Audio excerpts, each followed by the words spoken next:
Good morning po sa bawat isa po sa atin. Tayo po ito ngayong lahat. And we will open our Bibles to the book of Hebrews chapter 2.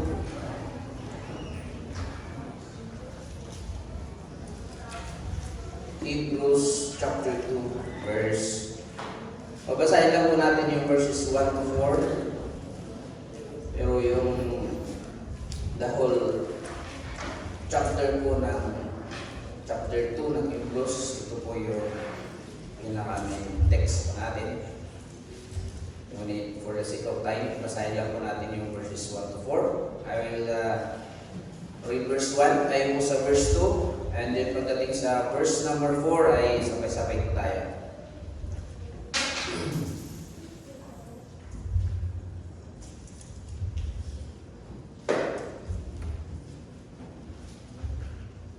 Nandiyan na po ba kayo?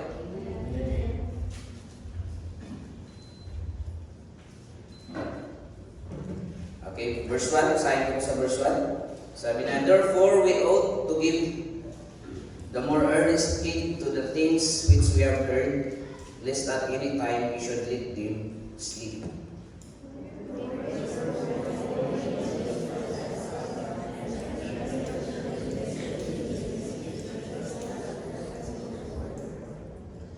How shall we escape if we neglect so great salvation, which at the first began to be spoken by the Lord, and was confirmed unto us by them that heard him? Verse 4 leads to read, God also bearing them witness, both with signs and wonders, and with diverse miracles, in gifts of the Holy Ghost, according to his own will.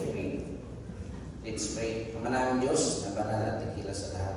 Maraming salamat, Panginoon, sa mga awitin, ang inawit kanina, Panginoon, at higit sa lahat, Panginoon, sa kung mga salita na yung binasa, Panginoon. We pray, Lord, kayo mangusap sa bawat isa po sa amin sa umagang ito.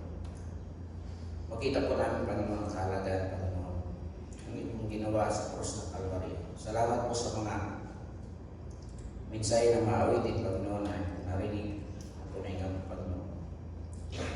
Na sino ba kaming tao na kami po yung object ng ipong pagmamahal sa amin.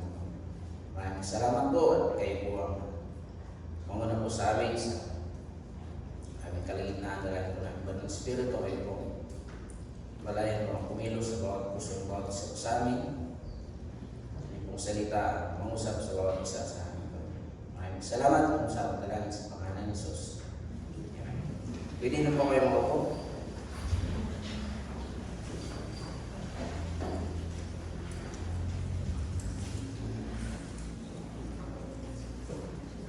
Dito po sa Book of Hebrews sa ating pong binasa ay ang Book of Hebrews ay ito po ay sinulat at ang nilalaman po dito is yung 5 warning po, yung 5 warnings at ang isa po, yung pinakauna po dito yung ating pong binasa kanina. Diyan po napapaloob yung unang warning, the warning of neglecting Christ message. And then yung second warning para lang po sa ating sa background po nating pag-aaralan is yung number 2 is doubting God's promises or yung tinatawag na unbelief. So, bawat warning po dito ay nagbibigay po ng warning po sa bawat isa po sa atin. And ito po ay may kalakip na danger or mayroon pong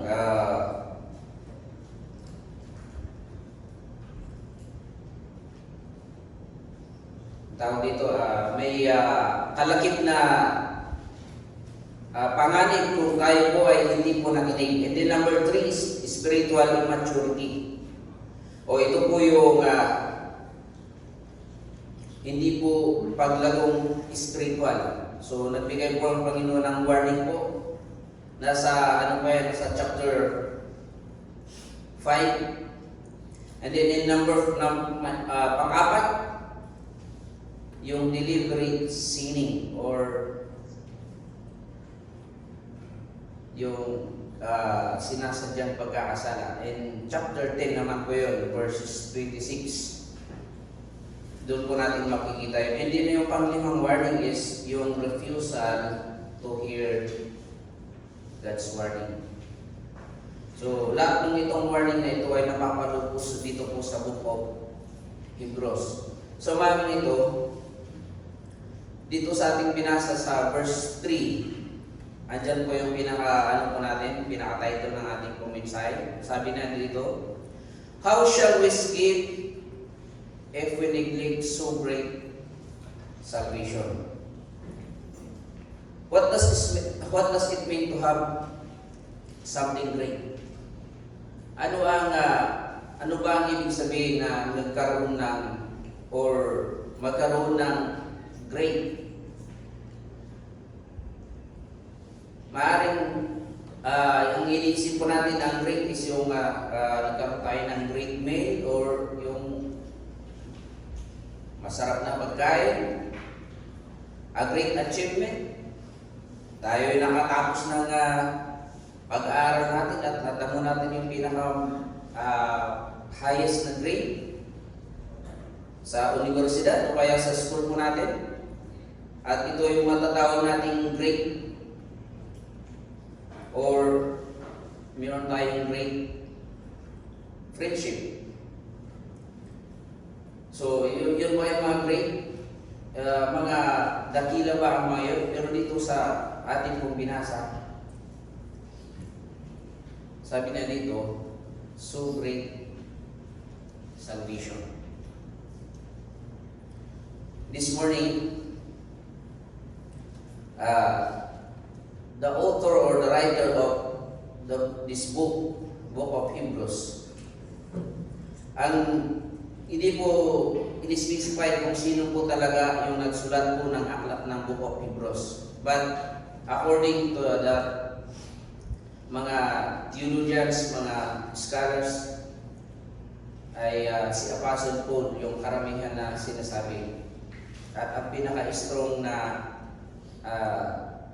evidence po rito is yung paraan ng panupagsulat, yung mga grammatical and yung kanyang exegesis, and then pangatlo is yung binanggit po niya dito si Timothy. So, sino ba si Timothy? Kay Apostle Paul. So, marami nagsasabi na si Apostle Paul po ang sumulat dito sa aklat ng Hebrews.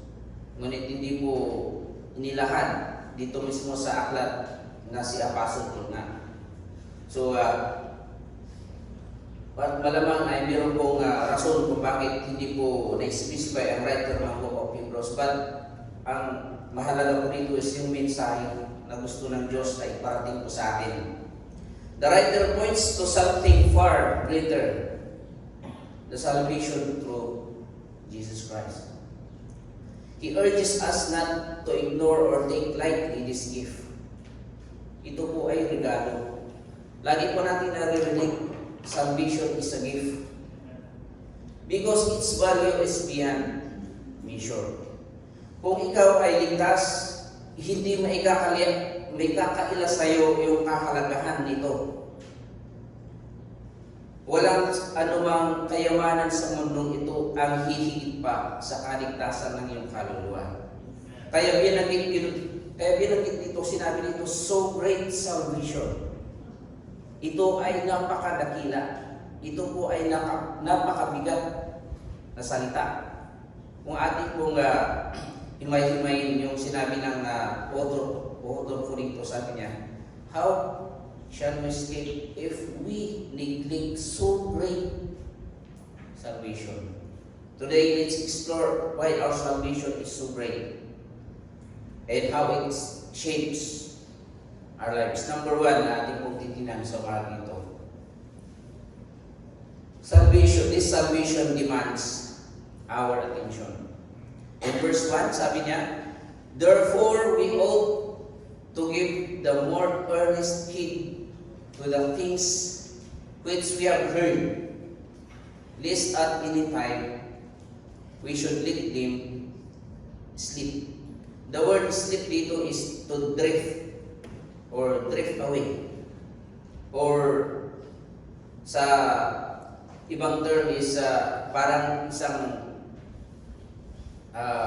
container na may tubig na mayroong tagas na unti-unting nauubos yung laman. Or ang isang pang idea dito is parang yung isang barko na walang angkla na nakalutang sa dagat. Kung walang angkla yun, kahit kalmado yung dagat, unti-unti yun na umaalis dun sa pwesto niya na hindi mo namamalayan hanggang mawala dun sa kanyang kinalalagyan. Yun yung picture ko dito ng salitang slip or to drift away. Salvation demands our attention. Dito sa verse 1, makita po natin dito yung warning mismo. The word therefore ay ibabalik po tayo sa previous verses in chapter 1. Andyan po sa verses 5 down to verse 14. Sinabi na dito, therefore we ought to give the more earnest heed to the things which we have heard. Binabalik tayo sa mga previous verses. Ano ba yung mga ito? The writer begins by warning us, therefore we must pay much closer attention so that to what we have heard, lest we drift away from it.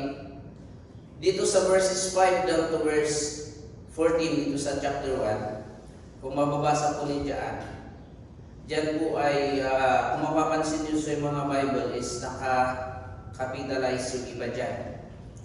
That denotes na ito po ay na-quote sa Old Testament. At kung babasahin mo nito is pinapatungkulan ito sa ating Panginoong Kristo. Sa verse 5, For unto which of the angels said he at any time, Thou art my son, this day have I begotten thee, and again I will be to him a father, and he shall be to me a son. Ay kung tutuloy niyo pong basahin, pinapatungkol po lahat dyan ang ating Panginoong Kristo. Ang kaligtasan po, ito po ay hindi lamang po trivial truth na pwede natin isit aside. Salvation is not a trivial truth that we can sit aside. It was revealed by God through His Son. Ito po ay, unang-una, ito po ay nireveal ng ating Diyos sa pamamagitan ng Kanyang anak. And if we go back to Genesis chapter 3, nung nagkasala ang tao, sinabi po ng Diyos doon, andun po yung plano na Kanyang inilahad, na by the seed of a woman, sabi niya doon, ay pinapatungkulan po doon ng ating Panginoong Kristo, someday siya ay isisilang at siya yung mamamatay sa krus ng Kalbaryo para iligtas ang sangkatauhan. It was revealed by God through His Son, confirmed by miracles and signs and wonders. Unang-una dyan ay inireveal ng ating Panginoon. Chapter 1 verse 1, makikita po natin dyan, sabi niya, God who at sundry times or in various times and diverse manners speak in time past unto the fathers by the prophets. Ang Diyos mismo ang nag-reveal na darating ang Panginoong Kristo. Sabi na dito, in diverse manners. Ang Diyos lagi ang siya ay nag-reveal sa kanyang sarili sa mga ng mga propeta, mga kanyang ginamit na mga kanyang mga lingkod, para tayo po ay para kanyang ipakilala ang kanyang sarili o kanyang pagka-Diyos sa atin. And then sabi na dito, and unto the fathers by the prophets. So Diyos mismo po yung nag-reveal. Nireveal po ng Diyos. Kaya ito po ay makita ito po ay hindi pwede natin isit aside dahil Diyos mismo ang nagpakilala ko. And then pangalawa, preached by Jesus Christ Himself. In Matthew chapter 4 verse 17. Gusto kong basahin po natin yun saglit. Matthew chapter 4 verse 17.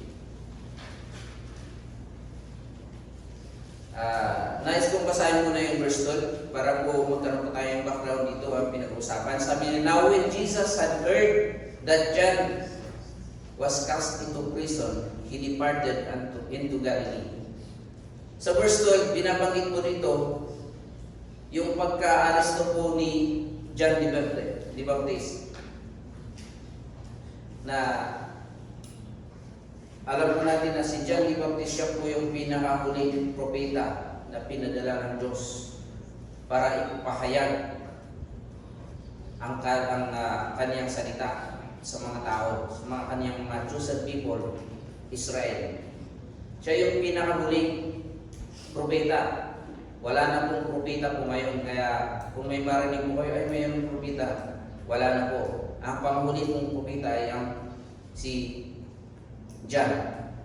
At sinabi dito sa verse 17, from that time, Jesus began to preach. So, nung nawala na po yung mga prophets, nung si John ay kinulong po siya, nagsimula na po yung pangangaral ng ating Panginoong Kristo. So, it was the Lord Jesus Christ. Ang makita natin na siya po ay nangaral. Nagsimula po siyang nangaral at ano yung pangangaral po niya? Pareho lang po sa mga pinapangaral ng mga propeta. Repentance. For the kingdom of heaven is at hand. Same lang sa pinangaral ni John the Baptist. Why? Dahil galing mismo sa Diyos yung pinapangaral ni John the Baptist. Kaya wag po tayo magtakang bakit pareho lang. Repentance. At ito po ang isa pong requirement sa isang taong makasalanan. Kung walang repentance, wag po tayo mag-assume na tayo po ay ligtas. Repentance is a total change of mind and a change of action. Ito yung total na pagtalikod at pagharap sa Diyos. So, ito po ay makita po natin na this salvation demands our attention because it was revealed by God Himself, and number 2, it was preached by the Lord Jesus Christ Himself. And makita po natin yan. Go back to our text in chapter 2. Sabi na dito,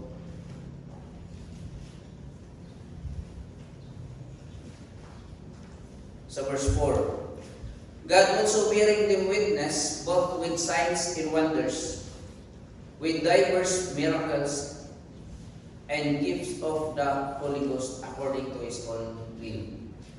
Makita po natin dyan that it was confirmed by miracles and signs. And it was testified by the Holy Ghost. Na ito ang itong kaligtasan natin, kailangan po natin magbaliwalain. Because it was revealed by God, it was preached by the Lord Jesus Christ, and it was confirmed by the Holy Spirit. Yung mga signs and wonders na mababasa po natin sa Acts, yun po ay gawa lahat ng ating Panginoong Diyos. Yun po ay maging natin yun na hindi lamang po basta-basta nga miracle mga ngayon, kundi ito po ay supernatural na galing mismo sa ating Panginoon.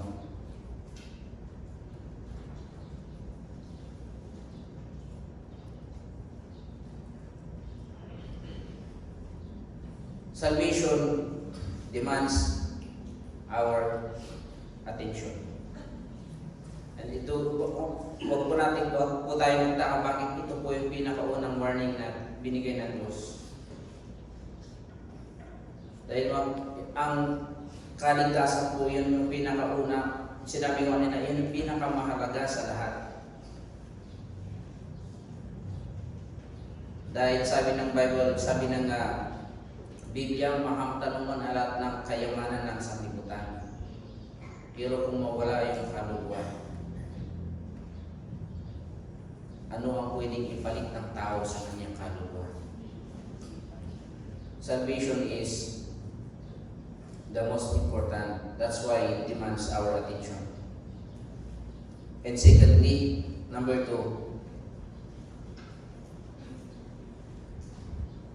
this salvation was won by Jesus Christ. Incarnation or His humanity. And verses 5 down to verse 18, makita po natin dyan. For unto the angels hath He not put in subjection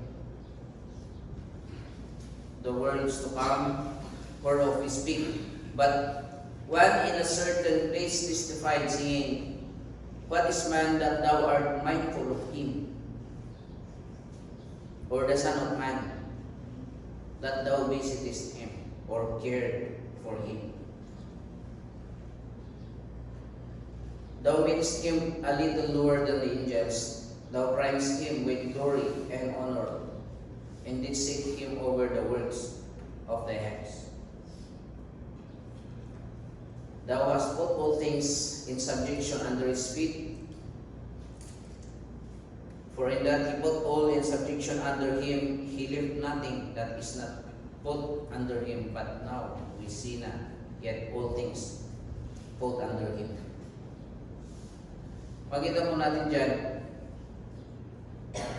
that this salvation was won by Jesus' incarnation.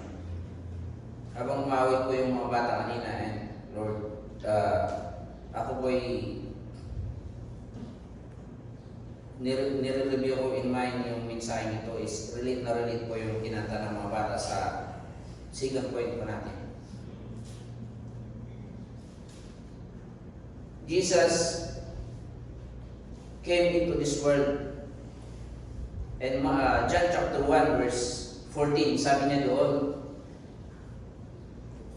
John 1:1, in the beginning was the Word, and the Word was God, and the Word was made flesh and dwelt among us. Let's go to John chapter 1. Sabi niya dito, in the beginning was the Word, and the Word was with God, and the Word was God. Verse 14, and the Word was made flesh and dwelt among us. And we beheld His glory, the glory as of the only begotten of the Father, full of grace and truth. Jesus Christ came into this world. At doon sa Old Testament, sa binasa kanina sa verse 5,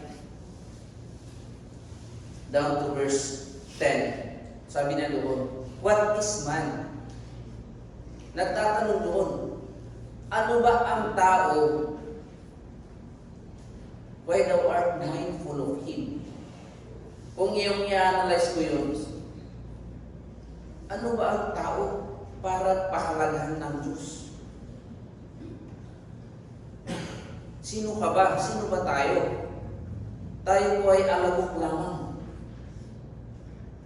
But what is man that thou art mindful of him? Bakit kailangan magkatawang tao ng ating Panginoong Kristo? The Bible tells us that Jesus, though fully God, became fully human. Sabi na dito sa verse na yung kung ituloy-tuloy pa natin basahin sa verses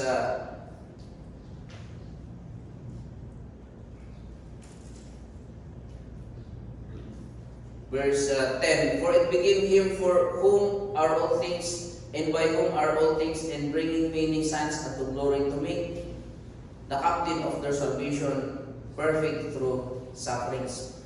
For both he that sanctified and they who are sanctified are all of one, for which cause he is not ashamed to call them brethren. Wala yung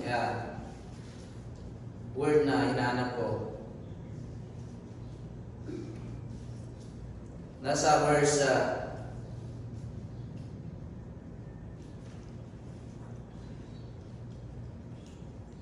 14, 30 to 14. And again, I will put my trust in him. And again, behold, I and the children which God hath given me. For as much then as the children are partakers of flesh and blood, he also himself likewise took part of the same, that through death he might destroy him that had the power of death, that is the devil.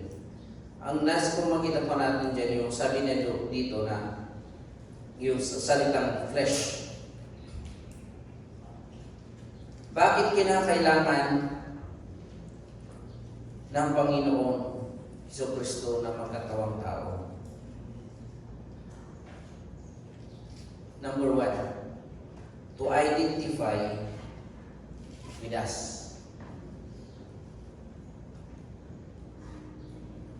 Para maging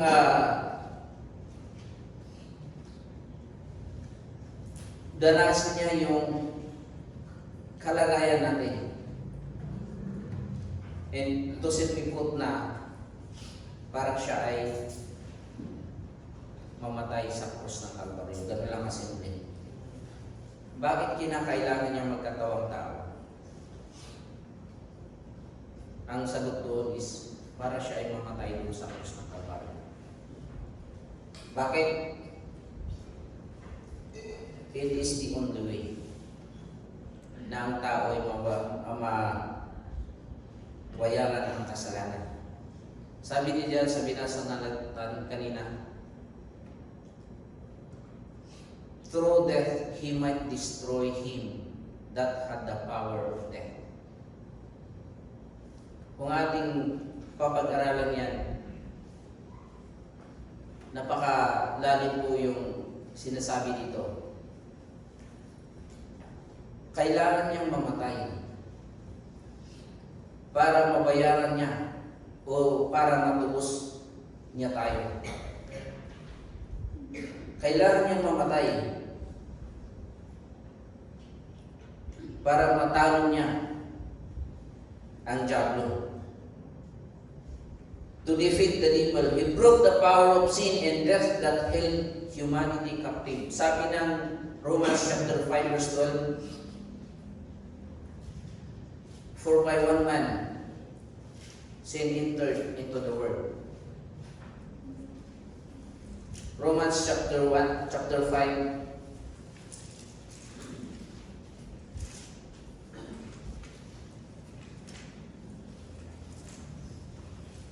dahil kay Adan, sabi niya dito sa Romans chapter 5.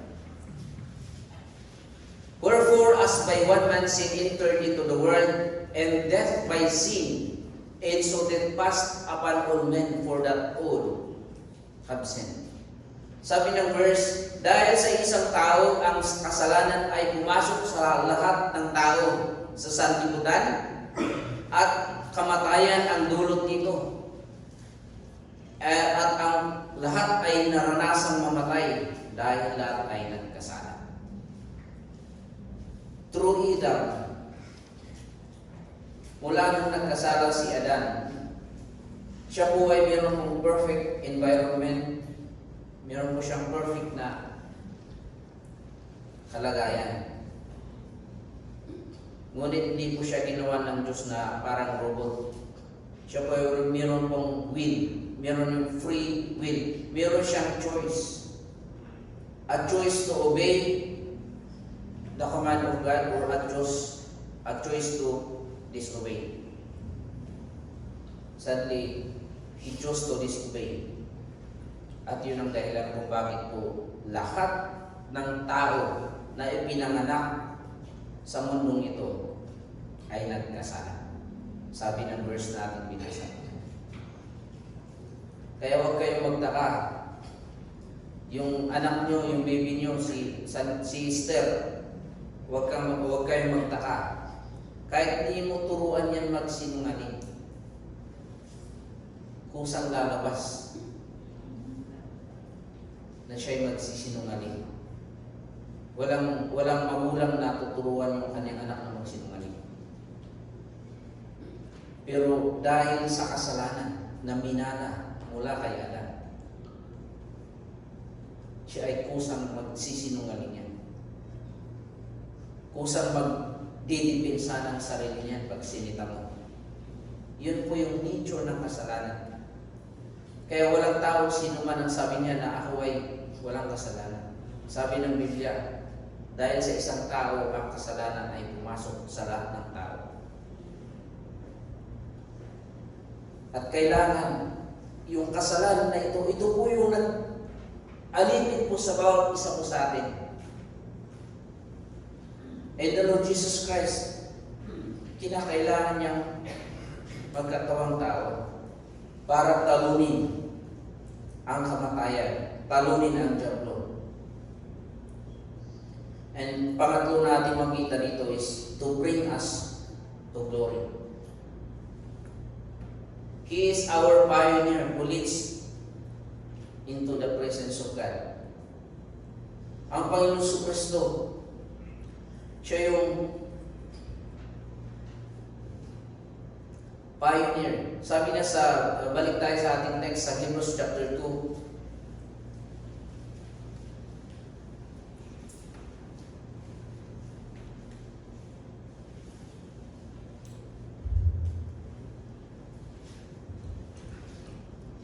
Sabi niya dito sa verse 11, for both he that sanctified and they who are sanctified are all of one, for which cause he is not ashamed to call them brethren. In verse 10, for it became him for whom are all things and by whom are all things, in bringing many sons unto what? Unto glory, to make the captain of their salvation perfect, or the word perfect John is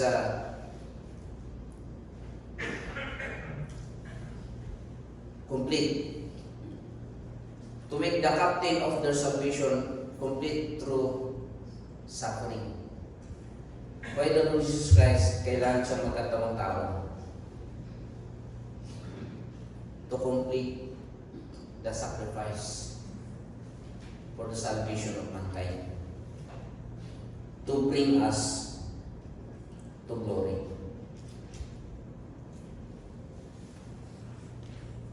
Pero hindi ka kabilang doon kung hanggang ngayon hindi mo pa pinagkakatiwala ang buhay mo sa Kanya. You can never reach heaven kung hanggang ngayon is wala ka pa rin pagtitiwala sa ating Panginoon Kristo. This salvation was so great because it was won by the Lord Jesus Christ Himself in His incarnation. Kailangan niyang gawin yun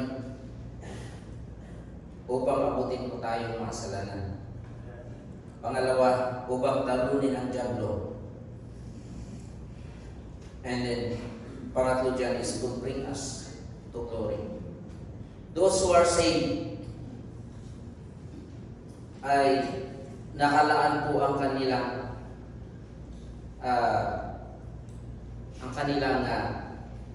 future,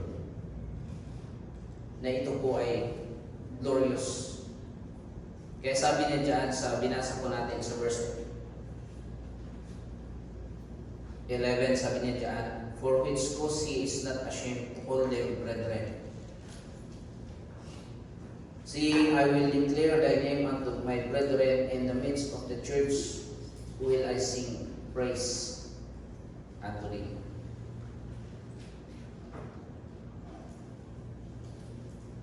Dito sa Pilipinas, ay napakahalaga po ang pamilya. We value family deeply. At ito po yung kultura po natin na hindi po makikita sa ibang lahi.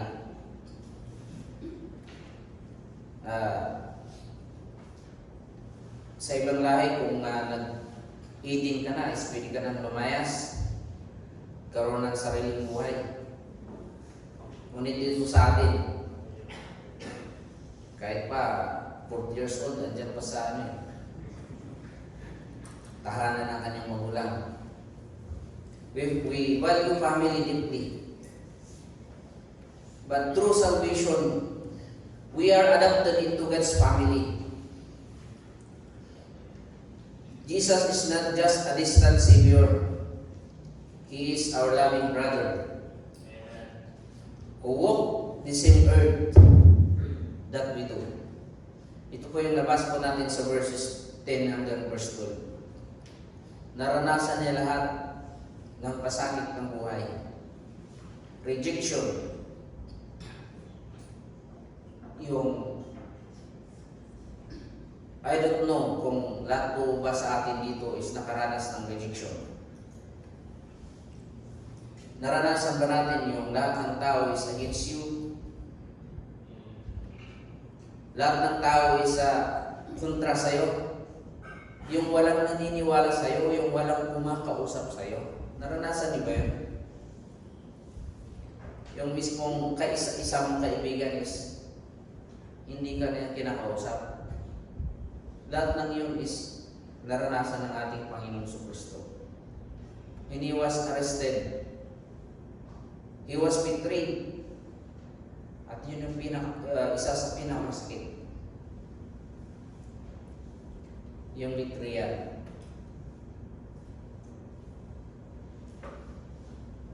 And then, yung kanyang disipulo is dininay siya. Nakasama mo ng ilang taon, tapos sasabihin, hindi ko yan kilala. Yan lahat ng pasakit na gano'n is naranasan ng ating Panginoon Kristo. Bakit kailangan dahasin ang ngayon? And ang masaklap is, bakit kailangan siyang mamatay? Dalawa, wala naman siyang kasalanan. He needs to die on Calvary as a sacrifice for our sins. Yan pong maliwanag po na pinapakita po na ating pong binasa.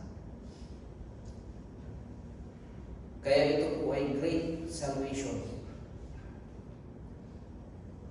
because someone paid your sin death on Calvary.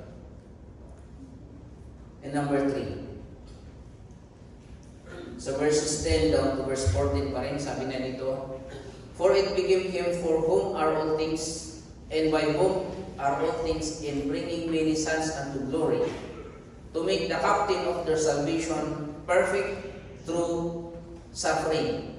Take note the word perfect through suffering.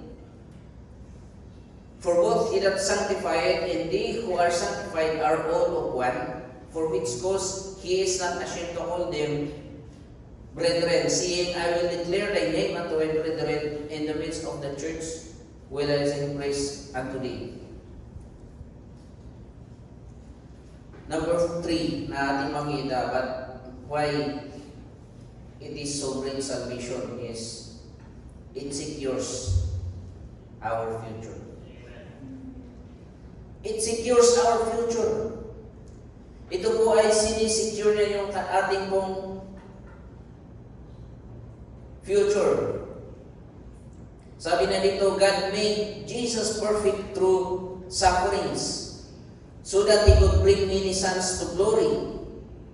Our salvation isn't just about escaping hell. It's about being transformed to share God's eternal glory. Yung mga nag-aakala na ay ligtas na ako, hindi na ako pupunta ng impyerno. Kung hanggang ngayon siya po yung mindset po natin, it's time to wake up. And this, take note, this is a warning. Ito po yung pinakaunang warning po ng Panginoon sa atin. Hanggang ngayon, sinasabi mo na, total ligtas naman ako. Okay lang na gawin ko ang ito. Take note, sabi na dito, sabi lang sa po natin, for both he that sanctified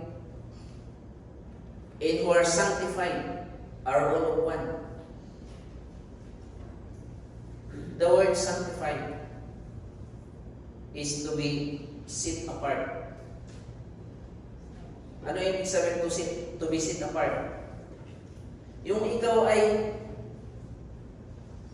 to set apart for God. Yung mamuhay na para sa Diyos. To live for the glory of God, not to live for yourselves.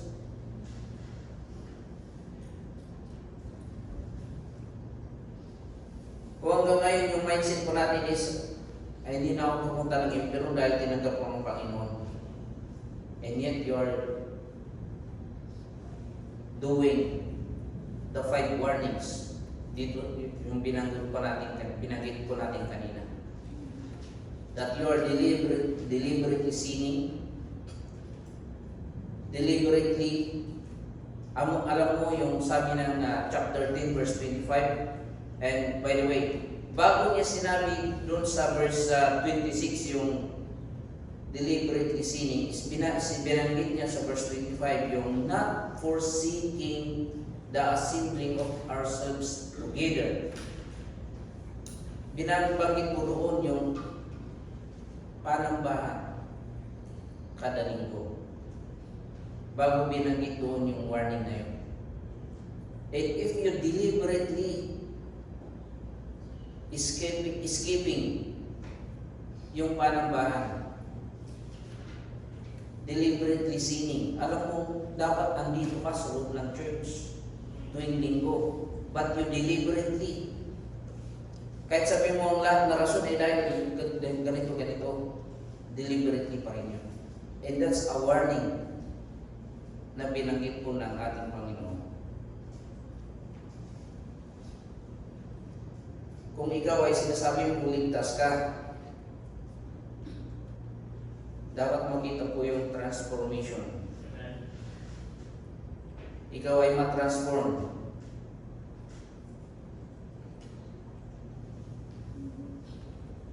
For the glory of God. Marami po tayong dapat gawin. Yung buhay po natin is must be set apart for God. Not to be used by the world. Ngunit ito kung sana ito nawa ay magamit ng Diyos. Because Jesus Christ conquered death. We have hope beyond this life. Dahil kinonquer ng Panginoon ang kamatayan, mayroon po tayong hope dito sa buhay na ito. Last month ay nag-attend po kami ng funeral. And that's a reminder. Meron yung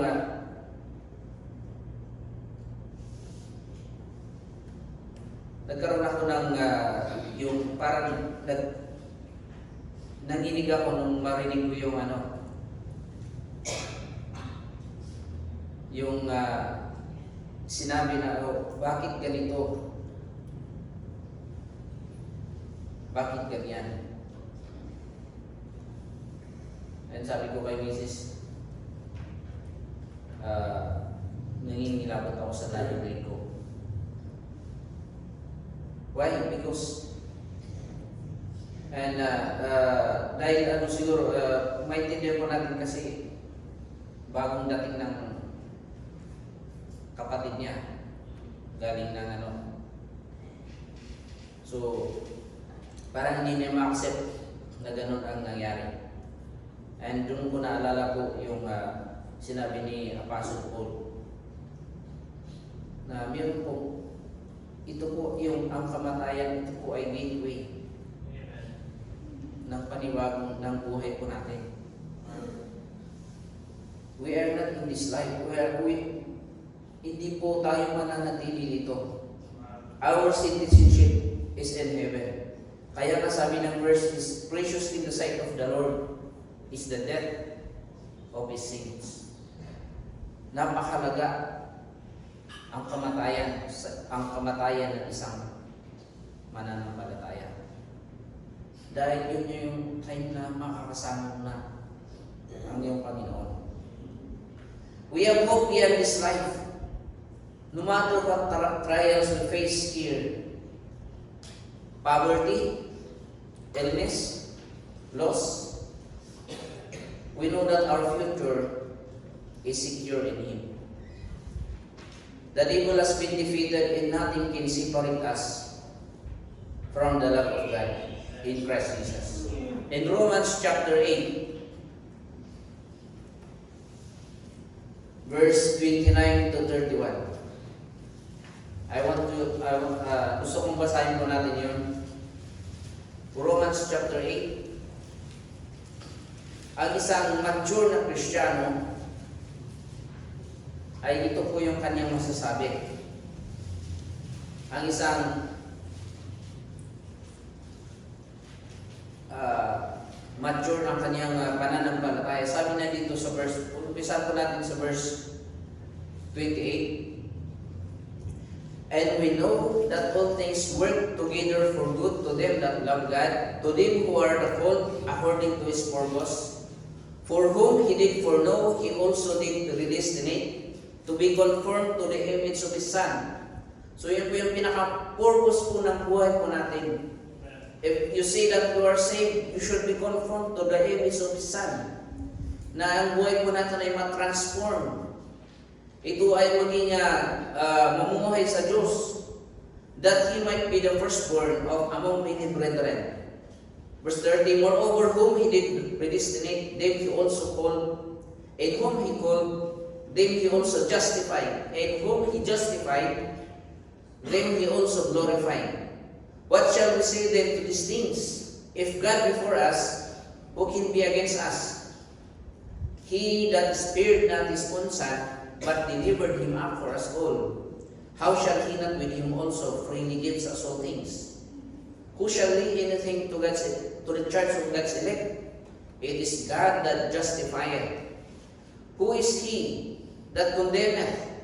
It is Christ that died. Rather that is risen again, who is even at the right hand of God, who also maketh intercession for us. Verse 35, who shall separate us from the love of Christ? Shall tribulation, shall distress, or persecution, or famine, or nakedness, or peril, or sword? As it is written, for thy sake we are killed all the day long. We are accounted as sheep for the slaughter. Nay, in all these things we are more than conquerors, through Him that loved us. For I am persuaded that neither death, nor life, nor angels, nor principalities, nor powers, nor things present, nor things to come, nor height, nor depth, nor any other creature shall be able to separate us from the love of God, which is in Christ Jesus our Lord. Sabi niya dyan sa binasa ko natin, there's no one, nothing can separate us from the love of God in Christ Jesus. Your future is secured in His hand. That's why this salvation is so great that it is the number one warning na sinabi ng Diyos. We should not neglect. We must pay attention.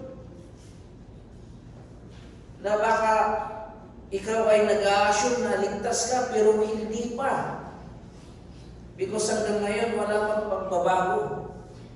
Kasi ang tunay na ligtas is meron pong pagbabago yan. Sabi na nga, 2 Corinthians 5:17, if any man be in Christ, he is a new creature. Bago siyang nilalang. Kung tunay kang ligtas, unti-unting nababago yung ugali mo yan. Unti-unting nata-transform. Unti-unting nagkakaroon na yung dating hindi mo ginagawa, ay ginagawa mo na. Yung paglilingkod mo sa Panginoon ay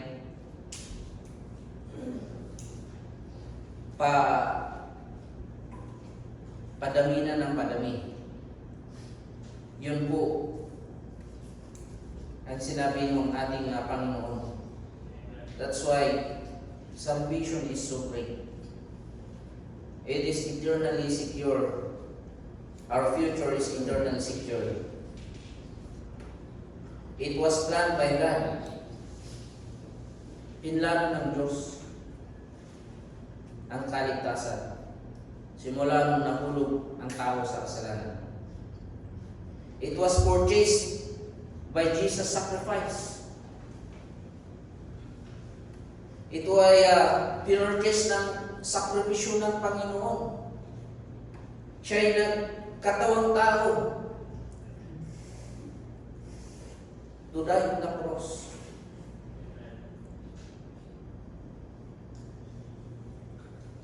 And it was saved by the Holy Spirit. Sabi ng Ephesians chapter 1, verse 7. And actually, yan po yung Sunday school po natin mamaya. Ephesians chapter 1,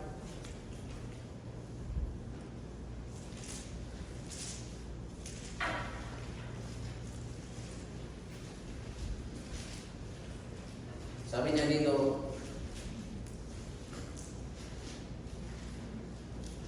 verse 7, in whom we have redemption through His blood, the forgiveness of sins according to the riches of His glory, wherein He hath abounded toward us in all wisdom and prudence, having made known unto us the mystery of His will, according to His good pleasure which He hath purposed in Himself. And verse 13, in whom ye also trusted, after that ye heard the word of truth, the gospel of your salvation, in whom also after that ye believed, ye were sealed with that Holy Spirit of promise, which is the earnest or down payment of our inheritance until the redemption of the purchased possession, or until the rapture, sabi na dito, unto the praise of His glory. It was sealed by the Holy Spirit. At kung ikaw ay tunay na ligtas, hindi po nawawala ang kaligtasan. It changes everything, how we see ourselves, how we treat others, and how we live each day. If we truly take heed of this warning of the Lord. Kung lagi po tayong aware dito po sa warning ng ating Panginoon, that we must pay attention to the things which we have heard. Holding fast to the truth of the gospel, not letting anything pull us away. Yung hindi natin hayaan na tayo po ay mahila ng anumang bagay.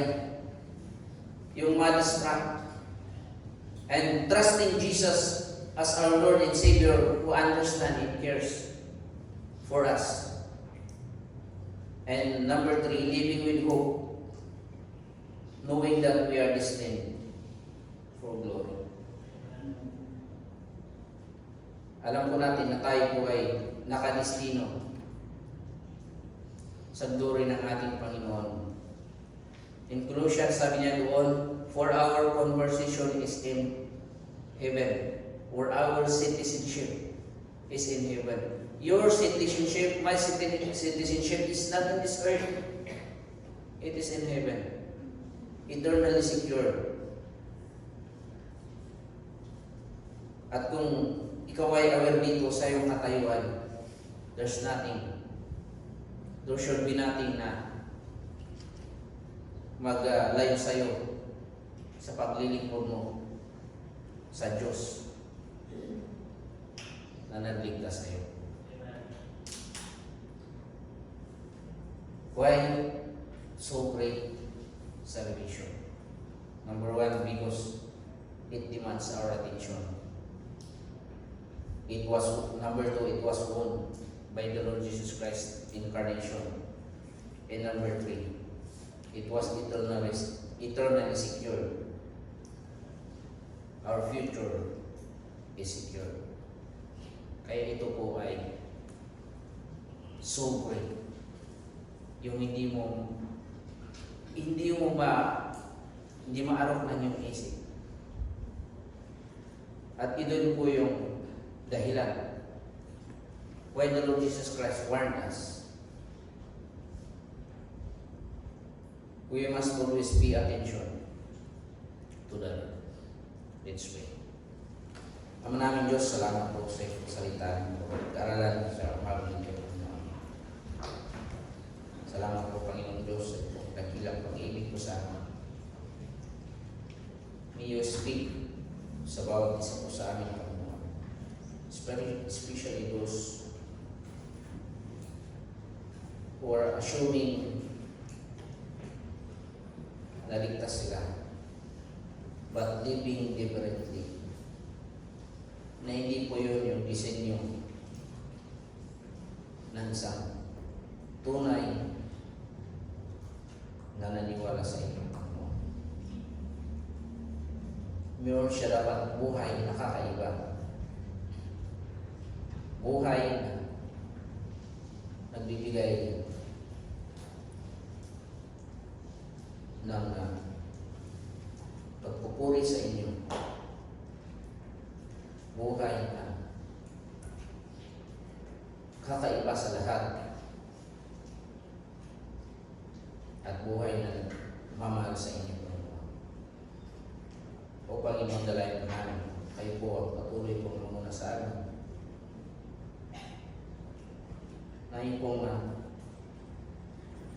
mensahe nito, Panginoon, na hindi lang po namin marinig, kundi ito po ay aming pagkulay-kulayan.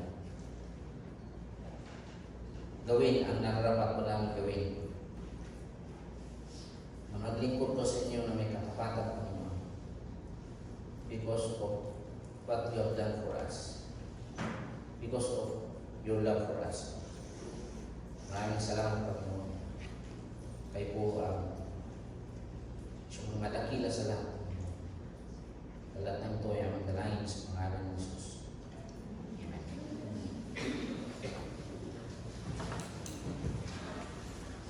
Tawagin po natin ating mga usher.